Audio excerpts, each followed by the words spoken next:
This model and diagram of the spinal cord and nerves is going to give us a great idea about how these things are organized and how they function. But let's understand the anatomy first. This is the posterior or dorsal end, and this is the anterior or ventral end. And if you ever get lost, look for this little bulb.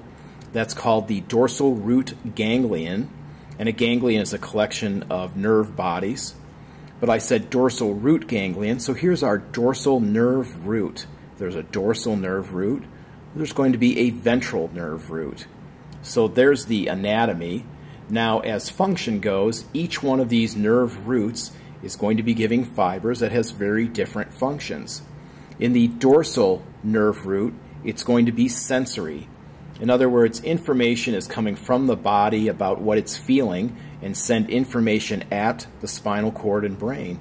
And I say at because when fibers are sensory, sending information to the brain and cord, we call those afferent fibers. So A for afferent and A for at. And since I said that this is going to tell us how the body is feeling, we'll just say it's feeling sad. In other words, we have sensory fibers that are afferent in the dorsal nerve root, SAD, S-A-D, sensory afferent dorsal. In the ventral root, we're going to have information going out, and this is called efferent. And efferent means it's going to cause effects in the body. In other words, muscles will contract, glands will function, whatever that may be.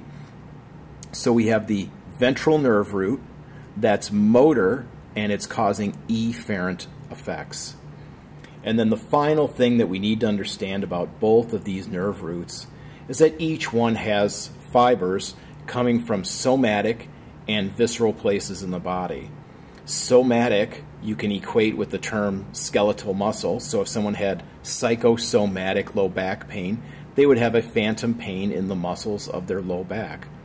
So our dorsal root, that's SAD, sensory afferent dorsal, is going to have fibers that come from somatic places. In other words, skeletal muscle is going to send information into the brain and cord.